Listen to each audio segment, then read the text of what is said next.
Terrorism not ruled out. The motive for the mass shooting in San Bernardino Wednesday is still unclear. Confident America. House Speaker Paul Ryan lays out his constructive vision for the Republican Party.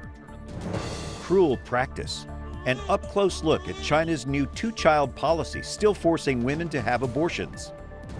And the Nativity story lives. The Holy Family and animals from Bethlehem's stable on the streets of D.C. Those stories and more on EWTN News Nightly for Thursday, December 3rd, 2015.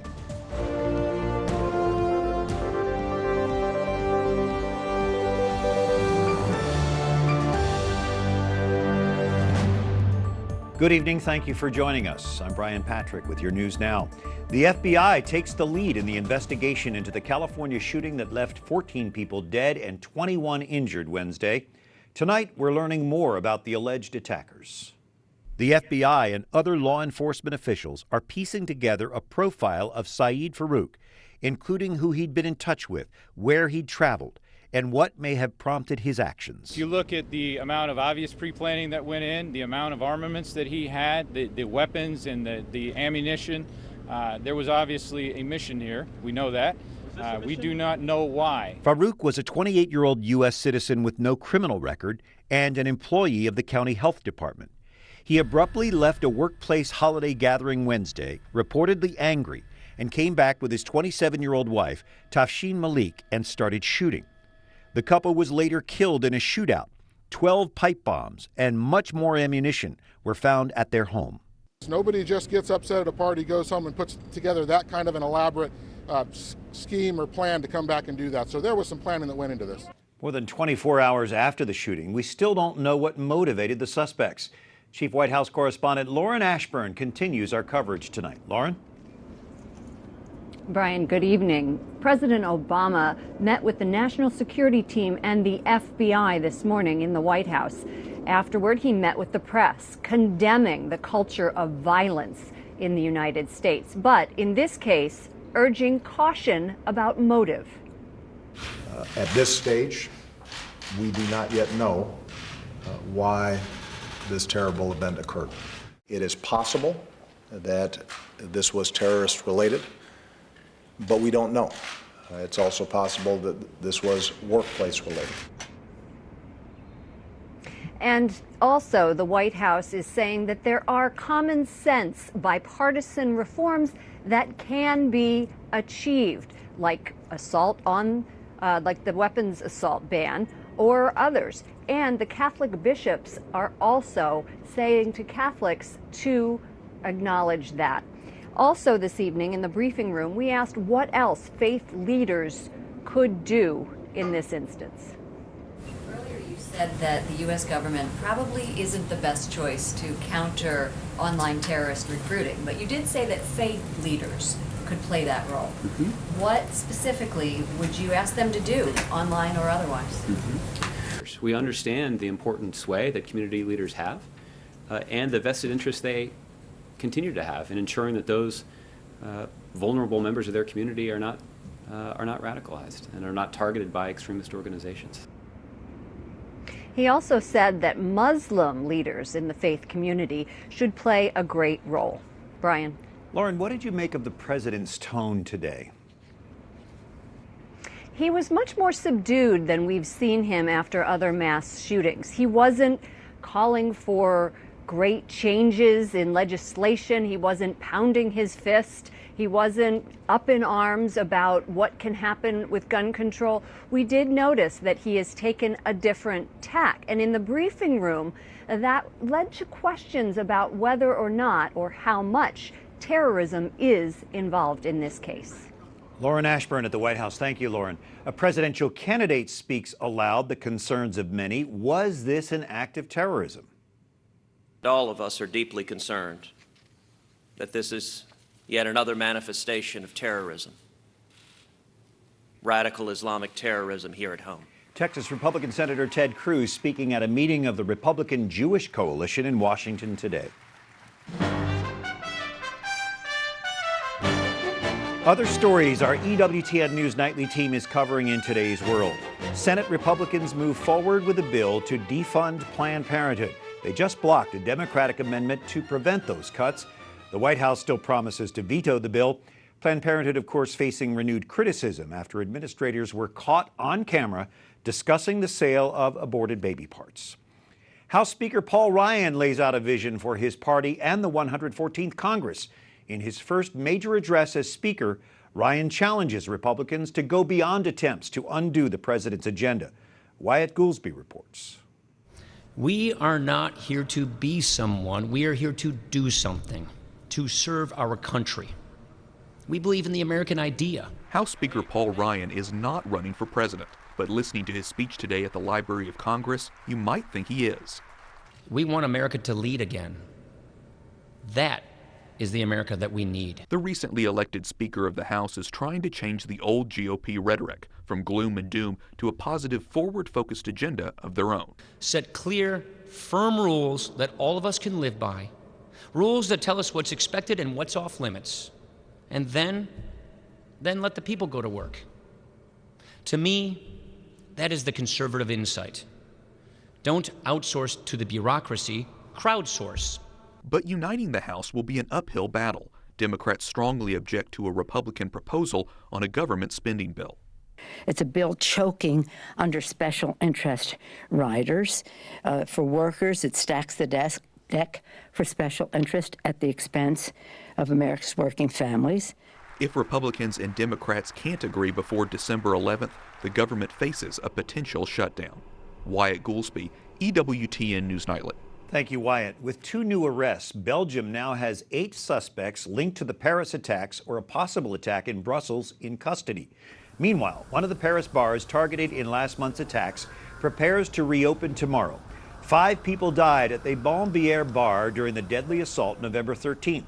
Islamic State militants claim responsibility for the attacks. People in that neighborhood are supportive. They say they need to continue life as it was before. Environmental concerns, just one of several issues discussed today during a meeting between Pope Francis and the Prime Minister of Samoa. They talked about the conference on climate change going on in Paris and the environmental problems facing some Pacific Island nations. Their conversation also focused on Catholic education and social and economic issues in Samoa. The CIA World Factbook says 19% of Samoans are Catholic. Indiana Governor Mike Pence is asking the Indianapolis Archbishop not to bring a Syrian refugee family to the Hoosier State. Pence met with Archbishop Joseph Tobin at the Indiana State House this week.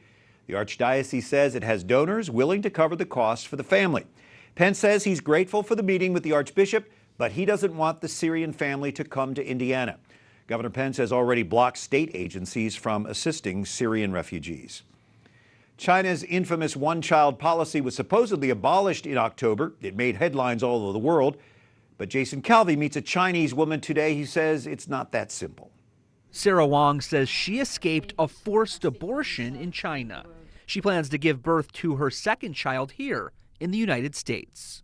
She said, I think it's the most cruelest practice in history. Sarah testified on Capitol Hill today. She's hiding her identity because she plans to return to China and fears retaliation. The Bible teaches us that fetus is life, so we should not kill fetus. In China, she says she saved and hid some 80 babies, including the daughter of Jennifer Lee's friend. Because she did not have permission to have a baby, she was to undergo a forced abortion, and she chose to keep her baby and raise her by herself, which meant no government jobs. Her daughter couldn't be treated at the hospital. Her daughter couldn't go to school. New Jersey Republican Chris Smith chaired the hearing. The idea that somehow they're going from a 1 to a 2 child per couple policy, it's a proposal. It's not a done deal yet. But even that, there's still all of the elements of coercion of having to get permission in order to have a baby. Sarah and her husband face a $36,000 fine for their illegal pregnancy. But she says when she goes home, she'll continue helping other moms in the same position. Because God puts this love and burden on her heart, so I'm willing to do that for him. And U.S. law bans visas for foreigners involved with setting up or enforcing forced abortions or sterilizations. Today, Representative Chris Smith of New Jersey says the law isn't being enforced. In a letter, he urges the president to act. Brian? Jason Calvi, thank you. A new bipartisan bill tightens rules now allowing citizens from dozens of countries to travel to the U.S. without a visa. The measure aims to make the U.S. potentially less vulnerable to terror attacks. That's why this legislation is so important. It will strengthen the visa waiver program, not abolish it, but strengthen it to keep terrorists from reaching our shores and entering into our homeland. A vote is likely on this bill next week. From the Foundation for the Defense of Democracy, Michael Waltz is with us. He's the author of Warrior Diplomat, A Green Beret's Battles from Washington to Afghanistan. So you have experience in Afghanistan in the field as a Green Beret and as a policymaker at the White House at the Pentagon. That's right. Our enemies vow to attack us on U.S. soil. Are we vulnerable to that? Well, we're vulnerable in a number of ways. We just had the San Bernardino attacks, and I think you're going to continue to see, if it turns out to be terrorist-inspired or ISIS-inspired, you're going to see, on the one hand, these inspirational attacks, which are by far the most difficult to defend against. And then you're going to see what I worry about and what I fear are the migration flows currently flowing through Europe and into countries where folks do not need a visa to come to the United States, and I'm worried about that other shoe dropping as well. So yes, we are vulnerable. Yeah, we have our infrastructure, our borders to protect, but even cyberspace, there are attacks there. Yeah, well, across the board. Yesterday, the Defense Secretary announced more special operations forces going into Iraq and into Syria. So I think what we need to do is begin focusing overseas and knocking these guys, frankly, on their rear ends overseas, the leadership of ISIS, the leadership of Al-Qaeda and these other groups. And that'll take a lot of the luster off of both their recruiting and their ability to inspire attacks here in the United States. Now, the announcements yesterday of more special ops are necessary, but not sufficient. We really need to be doing more to tackle this threat overseas. What about those who defend us here at home? Sure. The military, law enforcement, do they have the tools they need to do this? In some ways, yes, the authorities are there, but in some ways, particularly in cyberspace, they do not. And frankly, I point a lot of the finger or a lot of the blame to Edward Snowden and the leaks of many of our tools, both to monitor terrorist organizations, and then also he also leaked which types of cryptology and secure communications that we can't penetrate, that we now see evidence from the Paris attacks that the terrorists are using. So things like the Edward Snowden leaks and others have pulled a lot of the tools out of law enforcement and out of our intelligence community's tool bag that we need to keep America safe. And it has both the professionals inside the community and folks like me very concerned that terrorists are now able to coordinate, operate, and plan attacks like Paris in the clear without us being able to monitor. You offer a very unique insight, Michael Waltz. Thank you. Thanks so much. Coming up, Pope Francis encourages tenderness in the face of atrocity amid tight security at the Vatican. And we visit one-on-one with the Ambassador at Large for International Religious Freedom.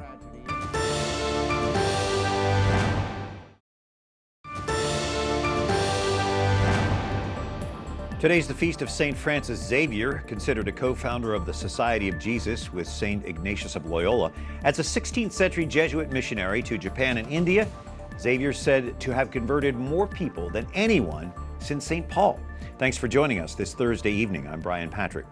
Well, with the latest mass shooting in San Bernardino, Pope Francis's call for a revolution of tenderness gains new urgency.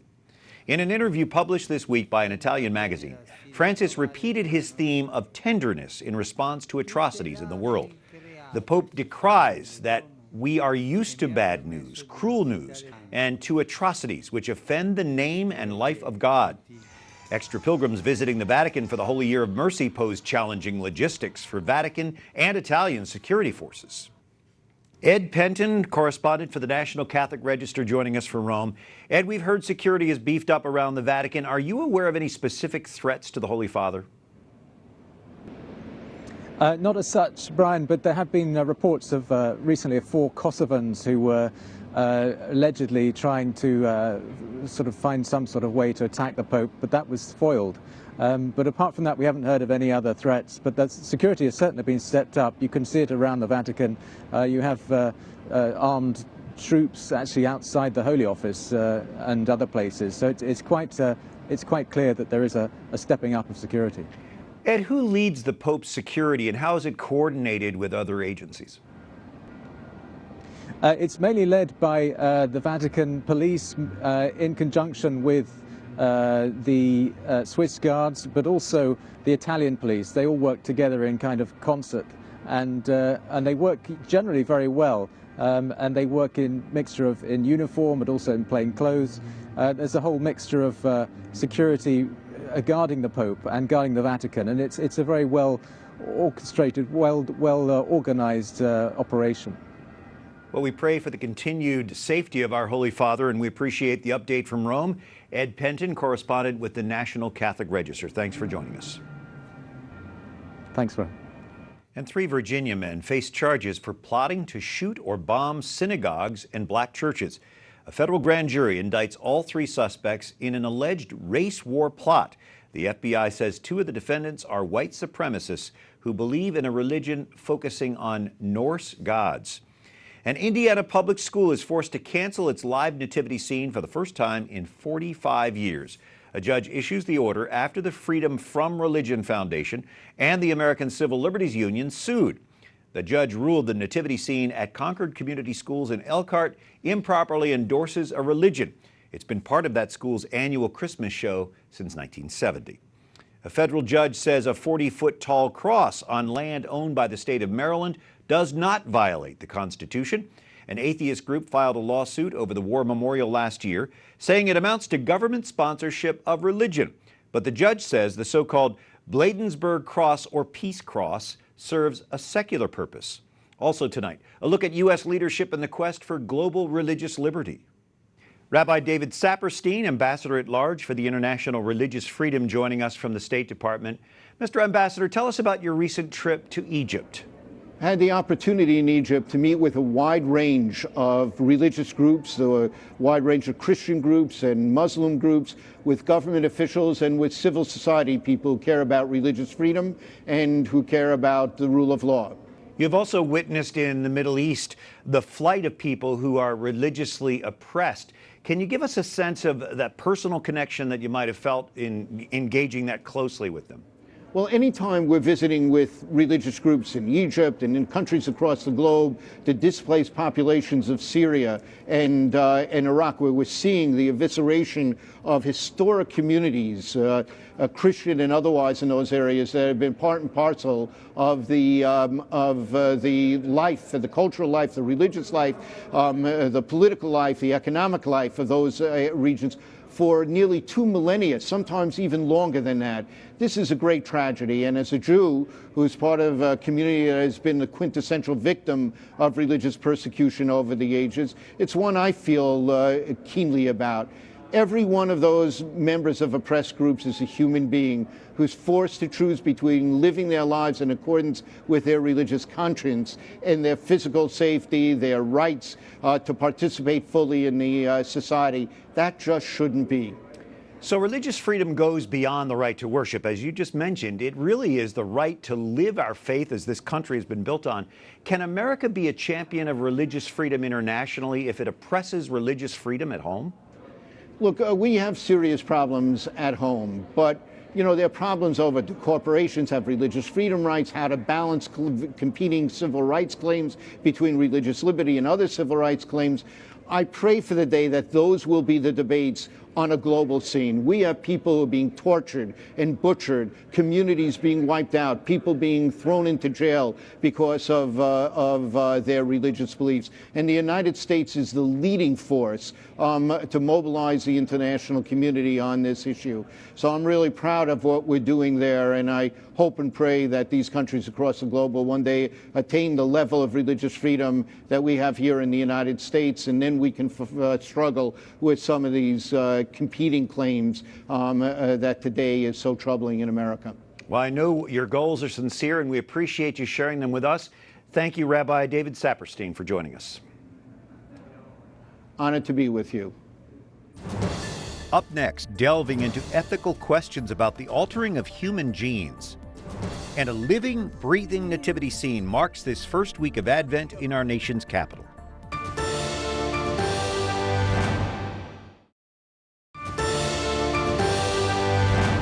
Thank you for joining us for EWTN News Nightly on this Thursday evening. I'm Brian Patrick.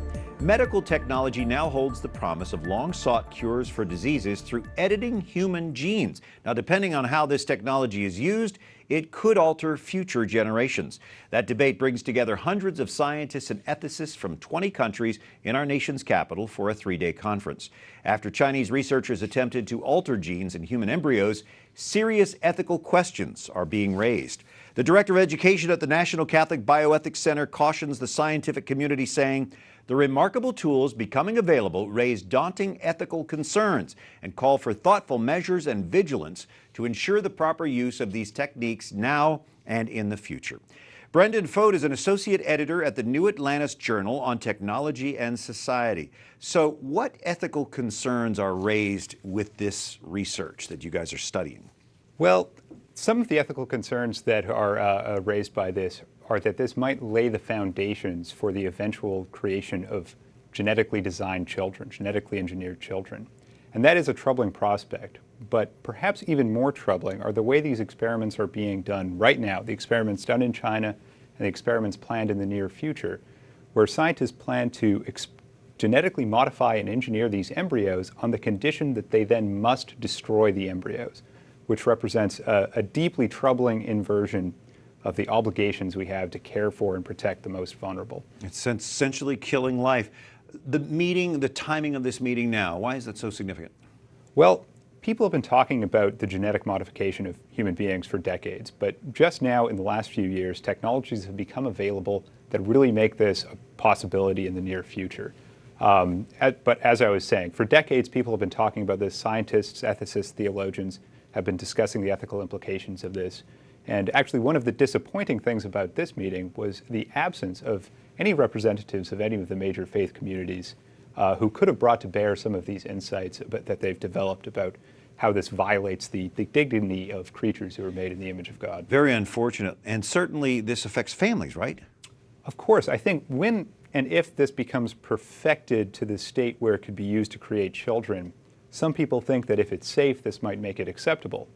But it would nonetheless represent a kind of mastery and control that parents and doctors would be exercising over the children that they're creating, that would distort the sort of and undermine the relationship of unconditional love and acceptance that is sort of at the heart of what binds families together. We really relate to what you're saying. Brendan Foht, thanks so much for joining us tonight. Thank you, Brian. And it's a familiar scene, the Nativity. Tonight, Catherine Szeltner profiles a group bringing the Holy Family to the nation's capital. Nearly 6,000 miles away from Bethlehem. We're coming around, make a full circle. And more than 2,000 years after Christ's birth, these men and women are getting ready to be a witness for Christmas. For the 5th year, actors with Faith in Action walk through Washington, D.C., reenacting the nativity scene.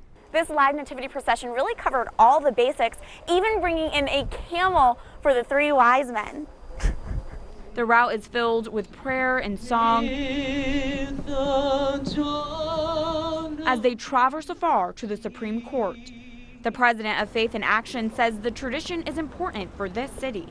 And it reminds them of the real meaning of the Christ Mass season. Christmas isn't about retail shopping. It's about the birth of a Savior, Christ the Lord. And this is a dramatic way of communicating that message. The procession also makes an impact on the nativity actors. It felt good because we get to teach the gospel of Christ. I'm thankful that they asked us to do it. And like I said, it's making me emotional to talk about it because it was really a great feeling. From a silent night to the busy D.C. streets, this group hopes to be a reminder of what Christmas is all about. Catherine Szeltner, EWTN News Nightly. A beautiful reminder, Catherine. Until tomorrow, like us on Facebook, follow us on Twitter. For the EWTN News Nightly team, I'm Brian Patrick. Good night. God bless you.